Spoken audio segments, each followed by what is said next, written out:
Hi, Craig. Welcome to If Innovation Could Talk. Thanks, Eva. Great to be with you.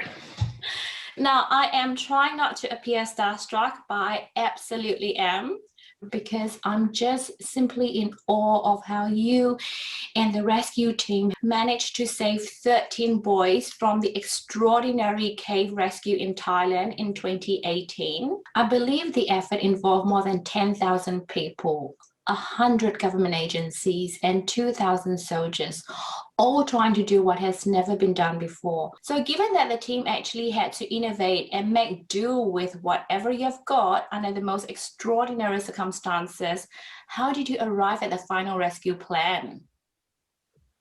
Yeah, well, this was a little bit different to most circumstances because we were really trying to do something completely different. And most of the time when we're talking about innovation, it's not really these huge leaps and doing something completely new. Generally, it's an incremental approach and building on what's been done before. And cave diving rescues are an extremely rare event, and they were nowhere near the scale of this rescue.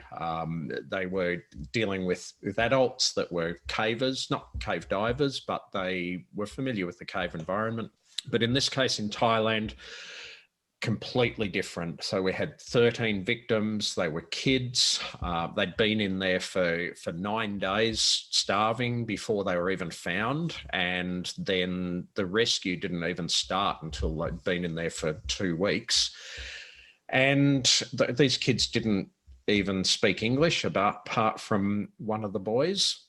So it was a terribly dangerous thing. And it was a huge leap on what had gone before. So plus we were under a lot of time pressure as well. So we really had to come up with a plan very quickly. And the advantage that we had is that we had this group of people that were, I mean, myself excluded from this, I'll leave that judgment to other people, but they're really the best cave divers in the world. And we all either knew each other or knew of each other by reputation. And when we were sitting around that table, discussing this plan and working out how we were going to do it, there was an immense amount of respect around the table for the achievements of the other people that were there. And although there were a lot of varying views about how we were going to go about it, everybody's opinion was respected and given full weight. And so really the process of innovation in this case and coming up with a new plan was, to put it at a fairly base level, it was just having a lot of arguments. There were a lot of heated discussions and very strong disagreements, but we just worked through it, and everything that everybody had to say was given the weight that it deserved. And by wearing each other down, we just eliminated the bad ideas. And well, as history shows, it worked out. So I like to think that we ended up with all the good ideas at the end of it. Usually, and you mentioned incremental step changes in innovation. So usually in a medical condition, any innovation would be done in controlled clinical settings. And obviously in a cave rescue, all of that is out the window. You just had to make do with what you've got. Do you think it has changed your perception of what innovation is?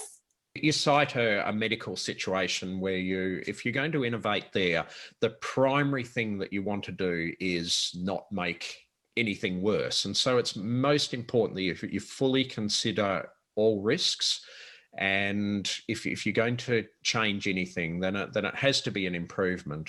In this situation, we did have a slight advantage, and I'll use that term very liberally, but we knew with great certainty that if these boys stayed in that cave, they were going to die. So it wasn't very hard on us, hard for us to improve on that situation. We had a nil prognosis of survival for them. And so really anything that we did was, we just had to give this rescue a go. We have this idea sometimes these days that every project that's undertaken has to be done by a huge organisation with lots of accountants and risk managers and everything worked out to the nth degree.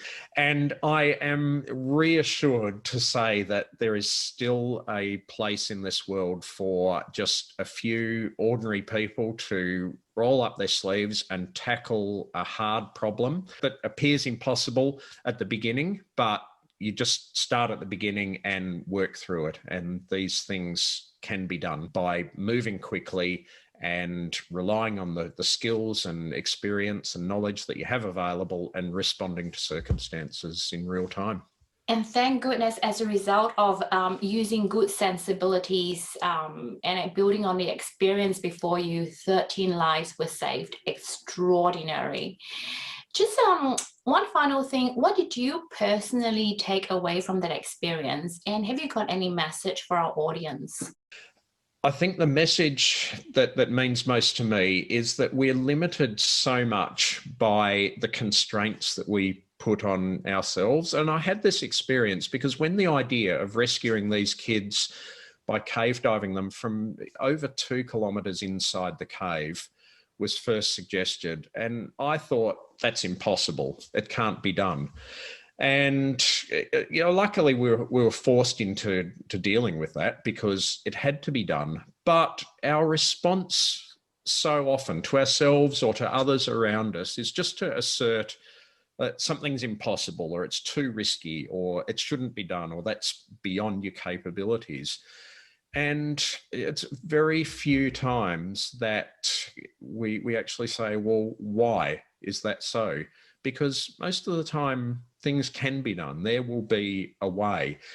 And we're continually battering ourselves and other people around us with this negative self-talk. And if you eliminate that, then everything else is just knuckling down and doing the work. And you can achieve extraordinary things.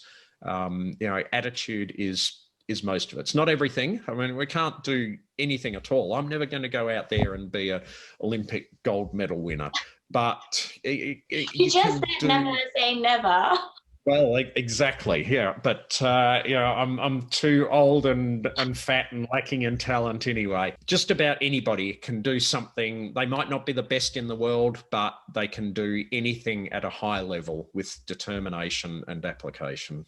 And you know what? Got me thinking, if the Olympic Committee can actually add cave diving as a sport, maybe you can get your gold medal there too. Anyway. Well, maybe I don't really know how you work out who the winner is. Anyway, thank you so much. This has been a really humbling interview from my experience. Craig, again, much appreciated, and well done to you and the team of 10,000 people involved in this extraordinary rescue mission. Well, thanks, Eva. Really enjoyed chatting.